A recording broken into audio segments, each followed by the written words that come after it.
Hello once more, everyone. James Waddell. Happy to see you guys again. We took a little hiatus there for a while, and now I think we're back on track for monthly shows again. And with that, I'm going to jump right in. I want to make an introduction to someone new, my co-host, Mike Pacini. Mike, would you mind doing a bit of an introduction for us, sir? Sure. It's great to be a part of this. It's a journey that's going to be very exciting for all of us, I believe. I'm now the executive director of kind of the end user owner occupier side of what we're doing here at Cognitive, and based in the Chicago area. I've spent decades watching the transformation in so many areas of the electronics industries that have gone from analog to digital. So really excited to see that it's been happening and continues to happen in commercial real estate. So thank you and welcome. Thanks, Mike. That's great. And now our special guest, Daniel Bender, who has a lovely background. Daniel, please introduce yourself. I think both the background behind me and my professional background are lovely, but thank you. I agree with you. Thanks for having me. I'm Daniel Bender. I am a senior associate at Unispace in workplace strategy, and I have a background, worked my entire career in the digital realm, and have kind of pivoted into workplace because I kind of specialize in the overlap between digital and physical experiences, or experiences in the digital and built environments. And also think about data and how it can drive kind of an intelligent understanding of what's happening, and drive actions to improve user experiences across the full spectrum. Thank you, Daniel. So we all have a shared vision, so to speak, for what the future holds for us. With that, let's hop in here. Let's talk about this first slide. Let me do that. There. There's two key pieces of research that we've seen in the Unispace research that's been released recently. And I see I have a window open, so hang on just one second here. Let me try to close that. There we go. The first part of the research is that there'll be smaller projects for the remainder of the year, and probably in the next year as well. So that's a key piece of insight. That's something that certainly the research is borne out on our side as well, and other avenues. And the second piece of research that I found made a lot of sense, and again, we've validated it, is workplace strategy is the most common pain point among the companies that we're dealing with. So I want to unpack that a little bit. I want to try to define why that is, and maybe some insights from what we've seen in our conversations related to that. So that perspective, Daniel, let's unpack that a little bit. What does that look like from your guys' perspective? It looks like a lot of work, which is great, right? No, I think it is. People have come to us in droves asking us, how do they set up the workplace? This is a very interesting time, a very unique time in the history of workplace. So I think we've all had this interesting experiment where we can all go away from the workplace and haven't been in a centralized office for over a year. So there's kind of, everybody's kind of scratching their heads and wondering, well, do we need the workplace? If we do, what's the purpose of it? Do we change anything? What are we doing here? So yeah, I'd say that almost every project is come to us asking, what do we do here, as opposed to in the past where it was very much, okay, we have a rough understanding of our people, we have a rough understanding of the amount of space that we need, we're looking to expand, we're looking to change things, but they don't have the same baselines that they had in the past, and they're looking for guidance on how to set up the workplace and how to ensure that it will perform for their people now and into the future. Yeah,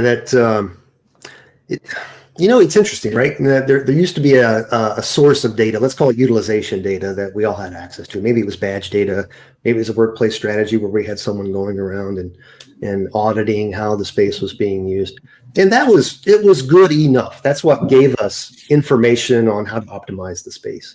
And you're right, in the pandemic world, everything got sort of pulled apart. And we now have digital workplace and hybrid workplace and different ways of working. And I think that means a lot in things that we can unpack on this conversation. Mike, how about you? Any additional things to unpack here? Well, just in terms of the experience that I had, over the last 5 years prior to COVID, it suggests that we did take the steps. Many corporate real estate executives, occupiers, did take steps to start measuring utilization, trying to get sensors in, smartly into their spaces to better understand how they're used. Unfortunately, though, then after COVID-19, all of that is, out the window. So to some extent, it doesn't surprise me that you have people responding along the lines that, hey, let's go small, because we know we may not get it right the first time, and we're not going to spend a ton of money to make that happen. But at least let's do it right.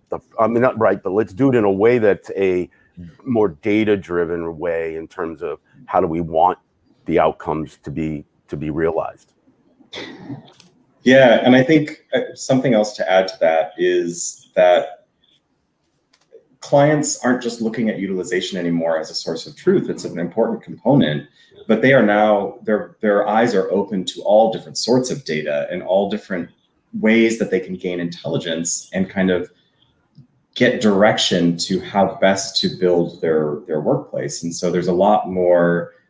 We are educating clients and helping them to understand the importance of gauging user behaviors and how flexible. So it's kind of twofold. It's how frequently do people want to come into the office versus how real is that for a company's culture, but also for that person's, the type of work that they're doing, their role.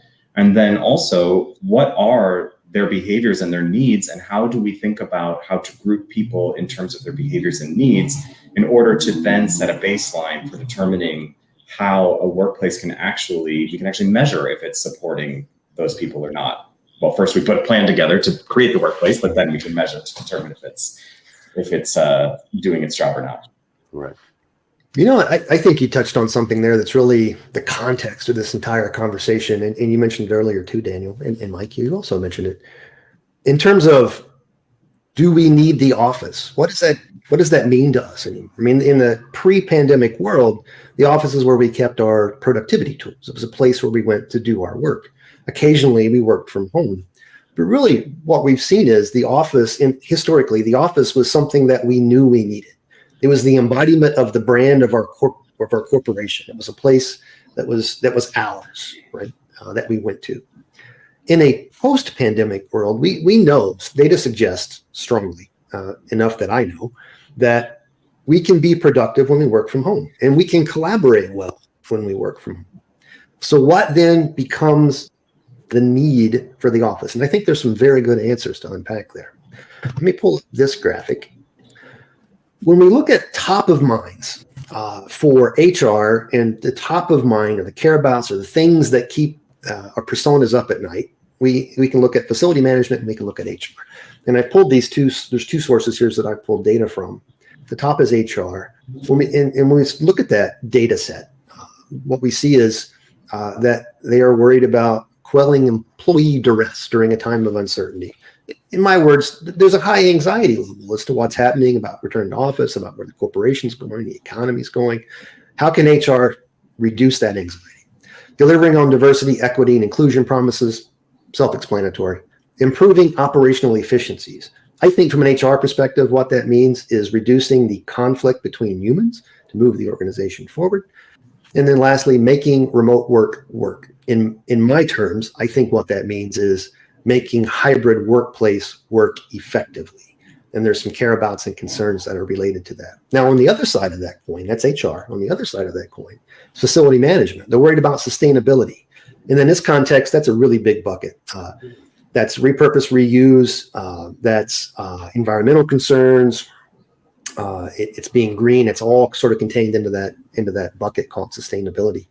They're definitely concerned about complex building technologies and the fact that they're getting even more complex as we move through time. They're worried about the quantity and complexity of the data that they have coming at them, and they're worried. They're trying to solve for the issue of enhancing workplace productivity and even how to define that and what that means. It's our notion that those two things need to come together from an initiatives perspective, and that ultimately is what's defining workplace. Workplace, from a cognitive perspective, is a place that we go to get an experience that is unlike any place else that you can get. It's very difficult to replicate that experience. It's an experience that helps build on innovation. It helps increase collaboration, different from what we've had from a work from home perspective. And when we look at the top care abouts from an HR perspective, it supports those initiatives. It supports the ability to reduce anxiety because you're meeting in person, and there's some ways to other initiatives that you can put into that. In terms of delivering on diversity, equity, and inclusion and promises, we can measure the impact workplace has on those initiatives. We're going to unpack that a little bit too. And of course, making hybrid workplace work as a concern from a process perspective and communication perspective that might be in HR's lap. There's definitely some data that facility management has that can help HR be successful in what they do. So the overall notion here is HR potentially is becoming the tip of the spear from a corporate workplace perspective. And I think that's something relatively new. So let's unpack that conversation. Daniel, let's go to you. Thoughts on that? Yeah, I was going to say that, in the past, these were distinctly separate groups, and we're starting to introduce them to each other more and more, or they are already starting to talk to each other more and more because they're seeing these as two components of the same question. And it's, I think we will get into this a little later in the conversation, but it's not. Previously, HR thought beyond the workplace in terms of this is human interaction. This is, the people side of things, whereas the building was structural and they didn't overlap that much. But now, as you said earlier, we're at a point where we have to define what the workplace accomplishes and actually potentially try to draw people back to it based on the experiences that we're creating or based on the outcomes that we can drive in the workplace. So it has to do something differently. And the two actually have to work together and identify what are the key components that define a successful workplace for their people and for their organization, and kind of work together to drive those initiatives forward. I think it's really difficult to think about the work experience without thinking about something like sustainability or thinking about performance of the building itself. I think it's also really difficult to think about the actual structure of the building and as we talked about before, the type of space need and maybe sustainability initiatives without thinking about the impact of the workforce. And I think that's always been true to some extent, but it's really been thrust forward in this post-COVID world. 100%. 100%. I'm going to go to you, Mike, and then I'm going to bring in a conversation point from David Gray. But, Mike, we work together a lot. I would imagine that the notion that facility management is being overwhelmed with data, and on the other side of the fence, HR maybe not having access to the data that they need is a really hot topic point. Anything to unpack here? Oh, yeah. I think if anything, it's going to just create that kind of feeling of at odds with each other. Not that that's never happened before, at least in my experience that I've seen, but I would say that it's really going to come back down to what is it that you want to measure, and then how do you think you're going to best measure it? And I think facilities have got to understand that sometimes that doesn't mean we're going to put new technology in the building or we're going to add even more data streams that they're going to be responsible for. It possibly could be in another bucket somewhere that allows that to happen. But the key would be is they both need to see that there is, they're at least they're common around trying to solve the same problem, but from a different perspective. 100%. Now, before I get into this slide, I want to bring in what David's comment was, and I think it's an excellent segue. So thank you, David. Checks in the mail, as they say. So David's comment was he's eager to understand or get early information on hybrid meetings, and this makes total sense. How do you ensure equity, the same experience or similar experience between those that are in the built environment and those that are working from a remote location? And there's a number of ways to do that. and especially from a technology perspective. But I think in order to answer your question effectively, we got to get a little bit deeper into what's happening at a space level in terms of what is changing. So there's this notion of the next normal, if you will, around digitizing workplace and really changing how space supports the work that's being done in the space. And for that, I'm just going to go straight to Daniel. Daniel, can you help us understand this graphic a little bit? Yeah, and we hit on this a little bit before. As you were mentioning earlier, from kind of its inception, workplace has always been, or the centralized office has always been a requirement for reasons of resources and connectivity. And what I mean by that is you didn't have the luxury or the technology to be able to connect to one another remotely, to each other's homes in the way that we can now. You also weren't able to take a giant IBM computer with you when you left and take it home and continue to process and to do your work.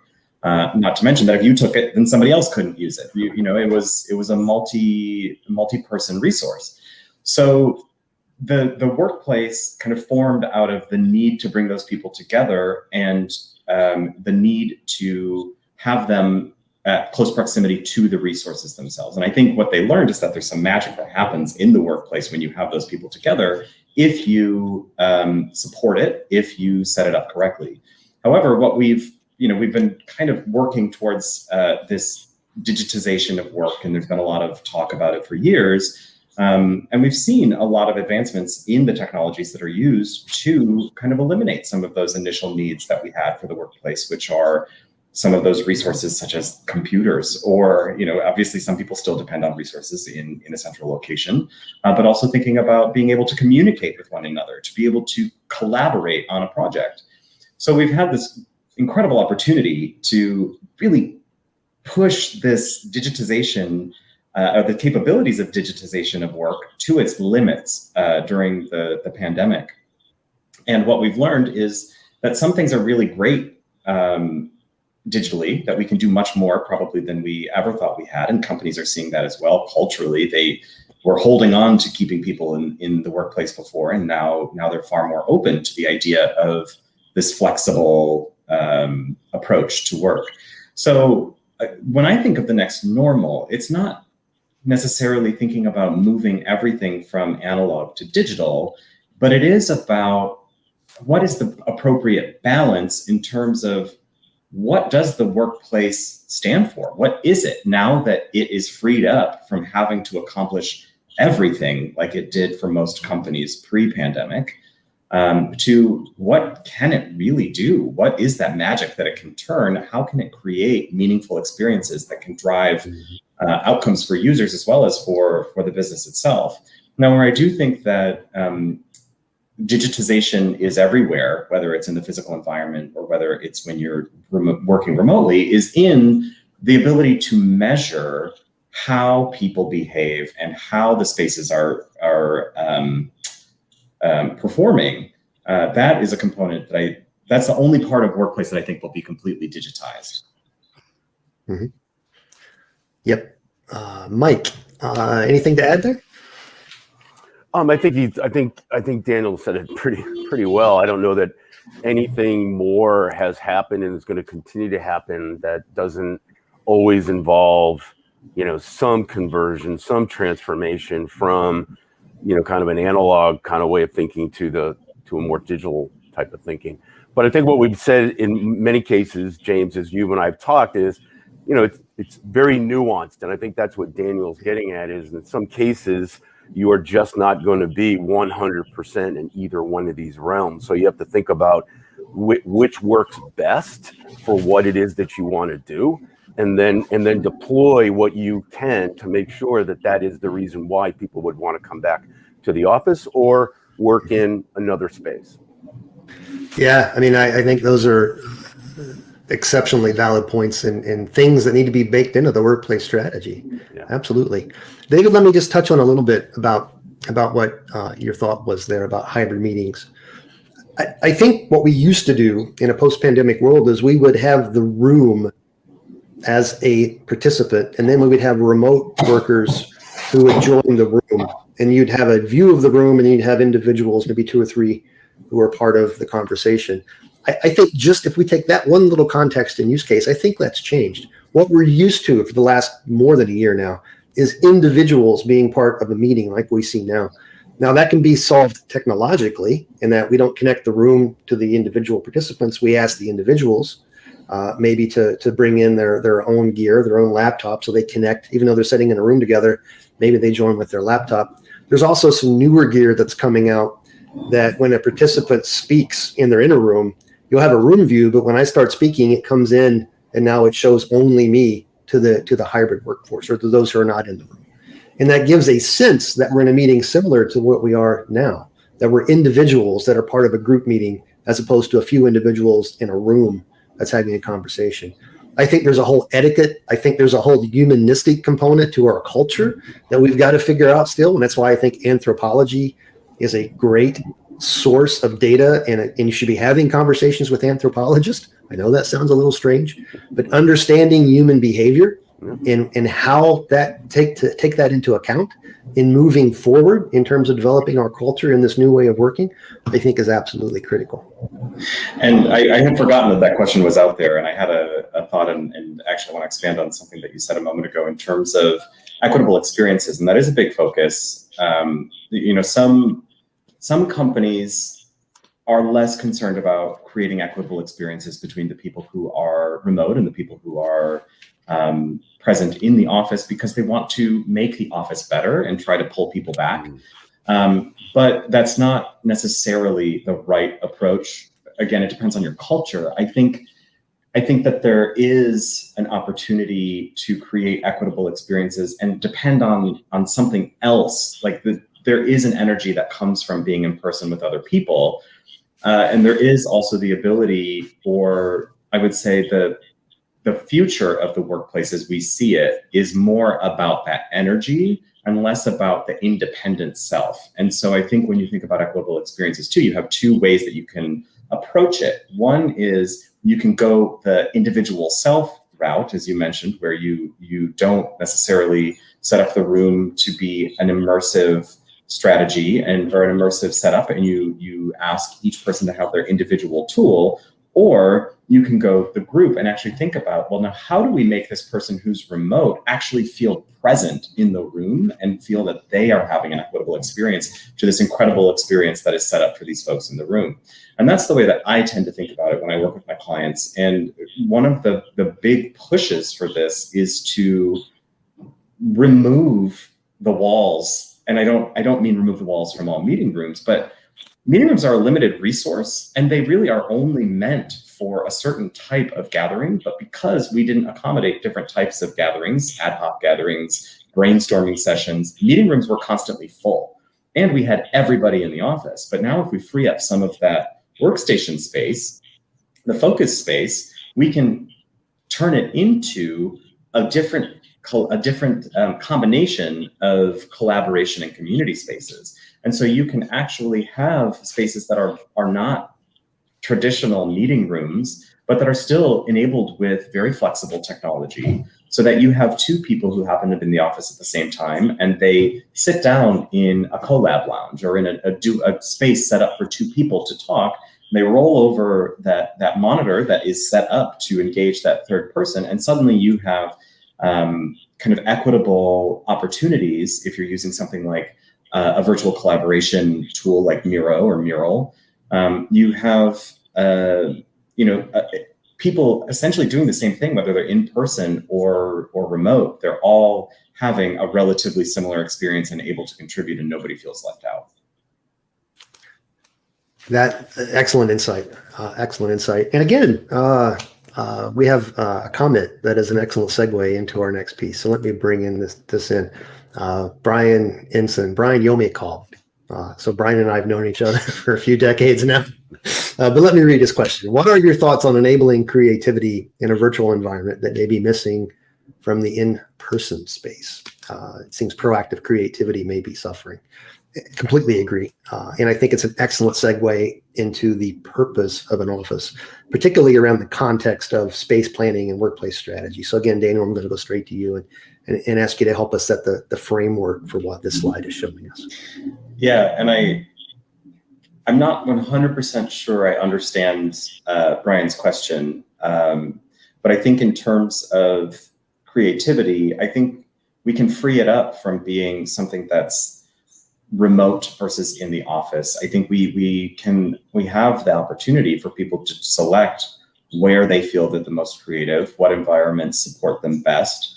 And I don't know if that's what the question was about, or if it's about creativity in terms of tools to use or what, but I think that we need to understand the benefits and the negatives of all environments, actually, because it's not just about working from home versus working in the centralized office, which we'll talk about here in a little bit, but we need to really, like I said, understand the benefits and the negatives and focus on those to determine, okay, let's focus on what the workplace can offer, the centralized office, and let's let the home office or these other spaces do their work, doing what they can do.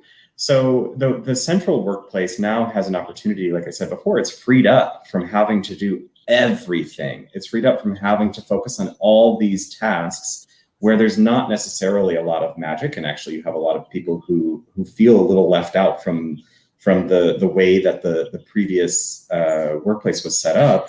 And rather than focusing on individual tasks, we focus on outcomes or on experiences for users. So we can think about, like I said, there's this spark when people come together, especially when they come together over a shared mission. And let's be honest, so much of our lives are spent doing our work. So it's natural that it's an important part of our community, an important part of our life.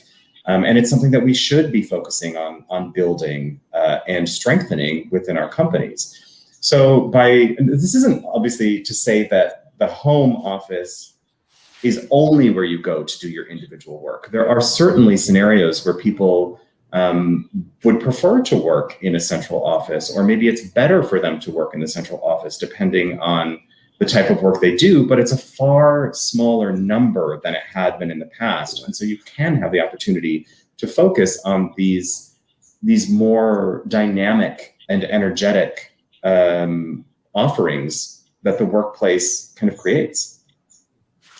Yeah, and I think that's where we've seen, Daniel, some of the thoughts around what's going to happen with commercial real estate. Is it going to shrink or is it going to increase? And I think what we're hearing is no, it's probably going to increase, because now instead of trying to seat thousands of people, right, you're putting in these outcome-based type of venues that allow now to bring people in for those, so this way they can accomplish what they need, instead of just having to have a desk that they do their individual work in. Yeah, and I think we've seen kind of, again, it really depends on the flexibility of a company. If they want to hold on to a good percentage of people, or people coming into the office 3 to 4 days of the week, then yes, their space is going to need to expand if they actually want to accommodate the amount of spaces they need for collaboration, because they are still going to have an innovation, collaboration, community, because they are still going to have a percentage of the workforce that works remotely at any point, even if they want them in the office 3 or 4 days a week. But if they give people the flexibility to choose when they want to come into the office, then the sharing ratios of these resources increase. And so you actually are able to, we see that the vast majority of people want to come into the office 2 to 3 days per week, kind of across the board. And with that, you then do actually see a significant shift from workstations, which were traditionally 80% of the workplace, to these more fluid, more dynamic spaces. And so if your headcount stays the same and most people move to 2 to 3 days per week, then we do see a slight decrease in the amount of space needed for that same headcount. Got it. Mm-hmm. I think that makes a lot of sense. And Susan and David George and David Gray, I see you guys having some amazing, excellent comments here. One of the things, just going back just a little bit, hi, Susan. Susan's comment is having discussions this week. She's having discussions this week with an organization around the day in the life of, to study return to work scenarios for new employees who've never been in the office. Never. They don't know, their boss's boss. They don't their culture, but they've been productive, I assume, relatively productive at home. And that's really, I think, a whole conversation to unpack. I don't think we have enough time now, but to really get deep into the equity that we've built as older employees, as people who have experience in the office in a pre-pandemic, right, with our employers, in a post-pandemic environment or during the pandemic where we might have been new employees, we started our job. We don't have a lot of social equity in our peer group. And how do we leverage that to ensure that we're part of teams or that we're having the right impact on teams from a conversation perspective? And it's difficult. And I think that's certainly one of the supporting legs for what the central office is and why it needs to be. I think these other comments we'll bring in a little bit later. I think they support other topics, so we'll get there, my friends. Moving the conversation a little bit. Let me take a peek here. Yes, moving the conversation a little bit to, in terms of HR, if we boil it down, what are the concerns that are related that they have? And really, we've boiled that down into 4 key buckets, if you will. Diversity, inclusion, self-understood. Employee well-being, employee engagement, and change management. I mentioned just a minute ago about new employees, and they've never really been connected from a culture perspective to their peer groups, maybe to their bosses' peer groups. And that really has an impact on change management. I'd like to get a better handle from your guys' perspective on these other pieces: well-being, engagement, diversity, and inclusion, and what that means in terms of our own experiences. Right. So let me go to Daniel. Yeah, I was actually champing at the bit here because I was just before this call, actually, I was having a conversation with our chief DEI officer around change management initiatives. And one of the things that she brought to our attention, and it's something that we had thought about, but it's very true. None of this is going to be successful. None of it matters if your culture doesn't support it, right? So you have to start with, do you have a culture that supports your employees and that supports people, supports diversity and supports equal experiences? So that's one thing that we've seen from a lot of companies, is that they have actually shifted, or they've been able to free up and really focus on how to grow their culture and try to embrace some of these differences moving forward. But there are still some people hanging on to this idea that, nope, our management has things right. They expect their people to be here 4 days a week. And we don't really need to, we need to think about the minimal amount of change to get there. And that might be right for their company. But I think what that does not do is it doesn't support a new way of working. You're assuming that you have it all nailed down. And so it's not necessarily inclusive or inviting diversity. You're also not thinking about the well-being of your employees. You're saying that you don't trust them, essentially. If you say, nope, if you're not in front of me, I don't believe that you're doing work and I can't manage these projects.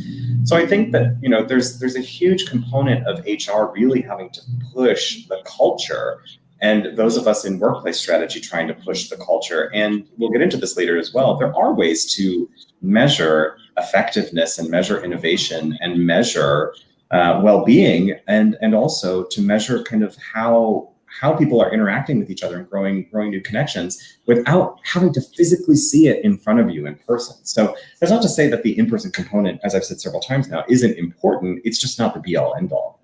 Yeah. Yep. Yeah, Yep. I would say too, though, Daniel, that from my perspective, it would just seem to me that we've had a year. You would think that you would have a good indicator, or at least companies would have a good indicator that, gee whiz, we've been very less productive or more productive, or we've been remote for an entire year. So to the extent that you would want to, or you could see companies kind of jump into the, we don't have to do anything differently, we're going to go back to the way it was. I would hope that they are having those hard conversations around, well, we weren't doing it all that great before. Let's talk about making it better. And I think that's where they've got to get challenged in terms of their thinking as a company as well. Oh, absolutely. And I think that is a huge component of change management too, is that it's not just, oh, we're making a change and now you all need to be on board. It is about bringing people along through the evolution of what's happening in your company and making sure that you recognize that everybody that's affected is a stakeholder and involving them in the process. Yeah. And I like I said, most companies are having these difficult conversations. It's just, I'm surprised by some of the companies that have started to teeter in the right direction and then have said, nope, we're closing the door on that. This is just not for us. Let me take another step in this conversation and get a little bit deeper into this, right? And we've said this, I think, very well. Both Mike and Daniel have brought this topic up. How do we measure these things? And I think there's two core components here, but David, I think, has presented us with a great segue. And his question is, or statement is, what are your views on improving the situation where remote-based employees feel invisible to senior leaders? And are they missing out on the best projects and promotions? I think, Mike, let me give a little preface here, and I'm going to go to you for this. There's two notions here that to start your journey on gaining the insights that you need to help HR use workplace as a tool. One of those is organizational network analysis, and that term becomes a bit more familiar on the HR side. And ultimately, it's a way to help the organization understand their communication capabilities, their ties with others. There's two ways to get that. There's sort of a digital survey component, which is a really cool point in time that helps inform workplace strategy. And there's another way to get to that, and it's 360-degree views that are at the end of every meeting. Now, that sounds a little laborious. It's not. It's about 3 to 4 questions at the end of every meeting. You ask everyone to rate the other participants. And from that, you can get some amazing insights into what's happening with team cohesion and literally hundreds of key points that are happening from an HR perspective. Now, if you sliced it that way, you understand what's happening from an organizational perspective and your strong ties and who's having the right conversations and who's being included in these conversations, you're also able to look at a point in time to figure out, were they mostly in office or were they mostly hybrid? And you can then start defining your resources, your people within the organization that would benefit most from being in the office. You start seeing outliers that maybe are becoming disconnected or that maybe aren't contributing the best to the team, or at least they're being seen that they're not being the best contributors to the team from a meeting perspective. And you'll then be able to put some soft initiatives in place to help them re-engage with their team. But Mike, let me go to you and maybe help unpack this slide a little bit more. Yeah, I would say that, part of what we've, thought about here was kind of where could be a good starting point, right? I mean, do you necessarily need to do the O&A first and move on to then deploying some level of either gaining the data going forward about what your utilization information or sensor data was telling you, or do you just go ahead and deploy that? I think what we've kind of looked at here is, you can do both. You can do both relatively quickly, right? I mean, there's not anything standing in the way of being able to accomplish something like this in 6 to 8 weeks. And I think that's what was compelling to me, because obviously I spent a lot of time making sure that as we brought technology to corporate real estate, that we were thinking about how do you get it deployed and how do you get it deployed quickly, so this way that data can be useful. And so I think when you start thinking about both those things, you do have to kind of keep them in front of you, because I think the O&A, all of O&A is going to be something that is interesting, but it takes a little bit too long unless you were able to do something along the lines of what you just mentioned, James. Yeah, Daniel, I'm going to put you on the spot a little bit. Oh, go ahead. I don't have to put you on the spot. You're getting ready to I was going to say, hold that thought, because I've been holding mine here for a little bit. But I feel like these are absolutely incredible insights and tools, and they're only as good as the training. I should say, but they are only as good as the training and the culture and the alignment and kind of the agreement around, do we want people working from home? And I think that there's, to go back to the question, what we tend to do as somebody who tries to balance quantitative information and qualitative information, we ask people across the board, Do you feel that your manager is going to support you? Are you afraid that you're going to miss out on key opportunities because you work remote? Do you think you can work remote as much as you would want to? And why not? Then we do the same and we ask the managers, do you think that your team can work regardless of where they are? And similar questions that we can kind of compare to each other. And this builds a picture of who is actually kind of controlling their workforce in a different way. And it's up to the business to understand or to decide, do they want the manager to function in a way that feels like they're keeping a short leash on their employees, or do they want to focus on the well-being of their employees and train the manager? So from my perspective, as someone who is a little bit more progressive in terms of flexibility and supporting the wants and the abilities of the workforce, I think that it's a training situation. First, you have to, again, this is about measuring where you start. So where do we have the opportunities? And then it's about training and going through the change management alignment and initiatives to bring the management together, understand where they all want to be, and make sure that they're all doing that consistently, so that you can also have a consistent employee experience. And then from there, these tools are really great opportunities to understand where things may or may not be working, and to help support, that some people are really, really well supported or well positioned to work remotely, and they're still doing as well, if not better, than other people. Yeah, agreed. Daniel, that's a really good segue and a really important point to unpack. In most of my career, and I spent my career helping people understand technologies, optimization within the built environment, the conversation has almost always been, what do I need and what is the ROI? And come in and explain that to me in terms of a use case perspective. If I understand the ROI and I believe you, then I'll deploy it. I think where we are now in terms of not having a lot of experience in this new way of working, we really got to start with the question, why? Why are we doing something? And then when you get a really good understanding of why, how do I measure it? What is it today? What do I want it to be?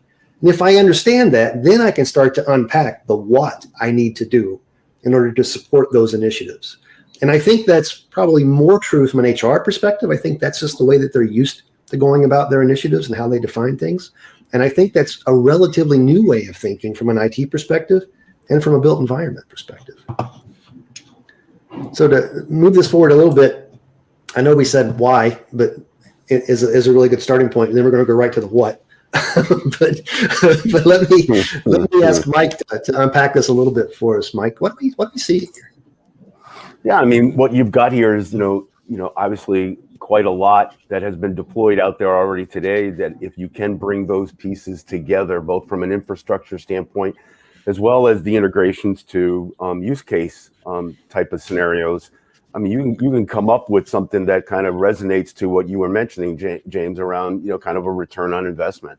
So here, let me try one for you. So what if, let's say, why don't you combine what you get when we combined a Cisco DNA with Modo? Let's unpack that a little bit. So Cisco DNA is a way to get location data from your Wi-Fi access points. Let me pause for a moment and say, Michael, I very much appreciate your time. I know that we've borrowed you from a doctor's appointment and you have about a minute to leave to get back to what you were doing. I thank you very much for taking time to join us here. I know you have to hop off. So thank you for that. But let me answer your question directly, and then hopefully you can hop on. So Cisco DNA, it's a way to get location data from your occupants in the space. Modo is a very good application that requires very little programming in order to have an app on your phone that you can push and pull data from your occupants or from your employees. So what can we do with these two things? If we've decided that we want our employees to have freedom of choice for coming into the office, I can look in near real time on my Modo app to see the number of occupants in the space that I'm thinking about going to, and potentially even where they are in that space. Now, not the individuals, just the number of people that are in those spaces. And then I can make a very informed decision, again, in near real time, whether or not I want to go to the office or the local coffee shop. This is the kind of things that can be done today. And I think in the pre-pandemic world, they were nice to have. Interesting things, maybe I need them. We were talking about the what, right? What is it and do I need it? What's the ROI? I think in this new world, it's time to really get iterative and experimental on what we're doing. And this is one of the approaches out of the thousands of examples from a use case perspective that can be done. But going back to what you said, Daniel, it's got to align to a use case. We have to really understand the why.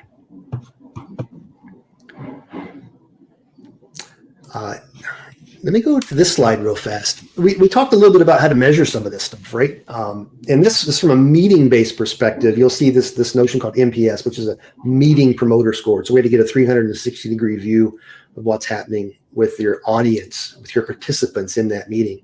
And I'm thinking in terms of maybe an Agile technology project, right, where you have Scrum Masters, you have subject matter experts, and they're all sort of coming together, stakeholders, and they're having these weekly meetings. You can measure through this MPS the cohesion of that team, how well they're communicating, what the thoughts are around those. And then you can start slicing that data. You can look at that data in terms of male and female feedback. And by way of example, what you might see is an individual, a particular male individual might be scored very high by their peer groups that are males, but might be scored very low from their female peer group. And it gives, from an HR perspective, it gives a very interesting insight into what might be occurring. You might also see that relatively new employees who are brought on, you might see that maybe there's 1 to 3 years experience versus 10 to 15 years experience. You might see that they have a different way of working, which is kind of seen on that right-hand side. Maybe they're more tactical in their approach as opposed to being more strategic in their approach. And you have the ability to start defining that data set, again, very quickly, with just 5 or 6 questions at the end of every meeting. And that's ultimately one of the ways, if not the primary way, that we help combine organizational HR data into workplace data. Daniel, anything to add there?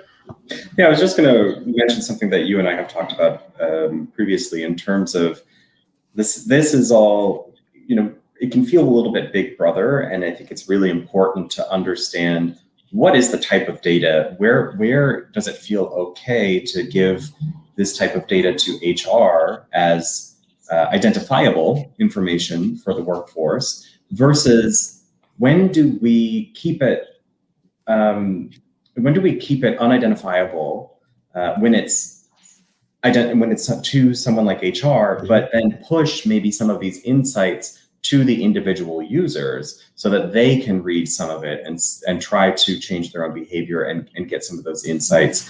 Now, just as I said with management earlier, not everybody's going to have the capability to change on their own given the insights. So there may be a need to have someone that they can go to talk to and review some of these things. But it is a very tricky and fine balance thinking about what data gets shown to whom and for what outcome. Yeah, well said. And we're going to hop into questions here in just a second. But to expound on that a little bit, I think being able to give the employees a sense of comfort that the initial set of data, the initial rollout of insights, what does that mean? What's the initiative? What's our starting point? What do we hope to achieve? Where are we headed? How do you measure it?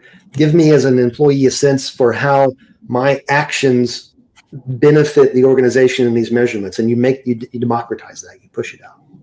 The next thing I think that the organization needs to figure out is, from an HR perspective, what data sets can I use in a very closed environment, very typical HR environment, to help coach employees? And that's ultimately what this is. It then becomes a coaching tool that is potentially one-on-one. It's handled very privately and independently between HR, the manager, and the individuals to show improvement. And that is ultimately, I think, the best way to start really getting tactical on your inclusivity plans, your employee engagement plans, and potentially your employee well-being plans, and understanding what's bringing them anxiety and what's causing the barriers for successful freedom. So let's go to. I was just going to say one final thing, that just a quick comment. Thinking about you had that page with all of the different tools. I mean, it's not completely comprehensive, but a fairly comprehensive page of tools available. But I would ask anybody who's looking at bringing in a new type of technology, a new bit of software, how does it benefit your end users? How does it benefit your people? Because if you can show that it benefits them, they're going to appreciate it. They're going to feel supported, and it's going to add to their well-being, and they'll use it more. So I would, anything that you're looking at purchasing, think about how it contributes to the employee experience. 100%. Excellent advice. Steve, golly, Steve, what's it been 18 years since we've seen each other or even had a conversation? So, hey, it's good to see you again, my friend. Are there any tools that help an employee to optimize their days in the office, like a hybrid work environment, by highlighting the in-office plans of coworkers they collaborate with often? The answer is yes. That's the short answer. The long answer is it's dependent on the company as to what tool might be best for them. They might have an IWMS tool that might be beneficial there. There might be data sets that's contained in Office 365 that we can expose that data and democratize it to help people understand it. There has to be a process and procedure in place to understand how that data has been aggregated and how it's being shared from a policies perspective. And then there has to be an application, an app that the audience or your employees have access to in order to be able to get there. So the short answer is yes, there are tools. We have to go back and really define why, use case that. And again, that Agile framework and the Scrum framework for how you do projects, how you move projects forward quickly and iteratively and learn from that, I think fits very well in what we're trying to do here from an HR and workplace perspective and tying those things together. And that would be my answer to you, Steve. It would be understand the why, develop a use case, a story, if you will, and then move forward with a solution for that and really over communicate what you're attempting to do. That's ultimately how we alleviate anxiety in our audience, in our employees, is we make them part of solving the problem statement. We make them part of defining the solution, and then we show them the impact they're having when the solution becomes real. And I was just going to add, this is the perfect example of what I was saying before. If you have a resource management tool that does not offer that information to the employees, you should be pushing them, the company, to develop that and asking them why it doesn't exist, because these are tools that historically existed for facilities management teams more than anyone. But this is now the reality of what we're doing. This is thinking about the user experience. It doesn't just have to be a resource management tool. It is also a tool that guides or improves the user experience so that they can make the most out of their time in the office. I completely agree, Daniel, 100%. That might be the answer to this next question I'm going to ask you. But here's my thing. We're basically out of time. We got to wrap things up. And this time goes so fast. If there's one thing you want to leave this audience with, what would it be? I think first and foremost, this is something that I wish I'd said earlier, but when we're looking at the workplace and why people have so many questions, it's because it's not one size fits all, and it's not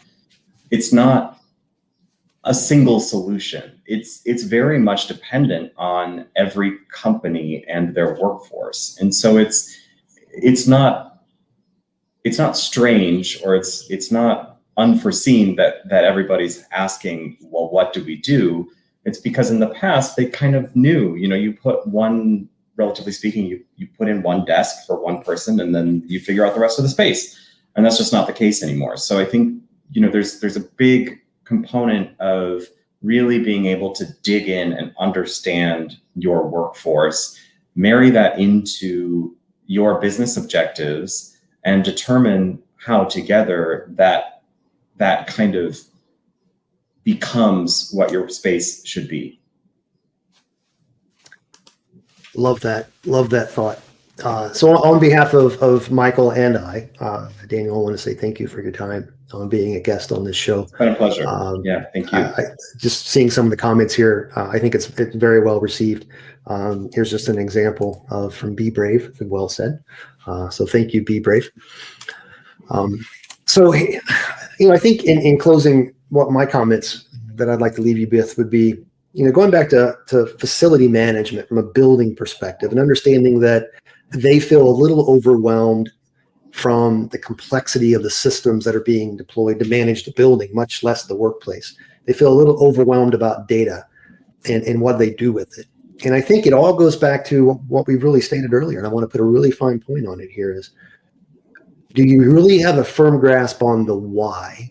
Have you included the right stakeholders like HR, by way of example? I know that's maybe abnormal in our process, but I think it's very important now in terms of where we are and how we change the culture.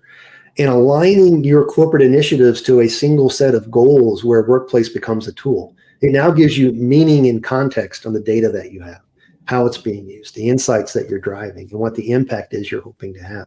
It also helps inform your strategic plans to ensure. So if you want to have an impact on employee well-being or employee engagement, you now have a very definitive roadmap from IT and facility management, corporate real estate, and HR on what that looks like moving forward.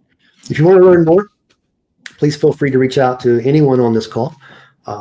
You can post something in our LinkedIn page. We will all get it. And in fact, the universe that is a member of this LinkedIn event will be able to comment on it as well. So it's a great spot to ask questions and solicit feedback. With that, thank you again, Daniel. And thank you, audience members. Thanks again, James. Yep. Thank you, audience members, for being so very, very engaged with us. And with that, we're going to close with this little video, and we'll see you next time.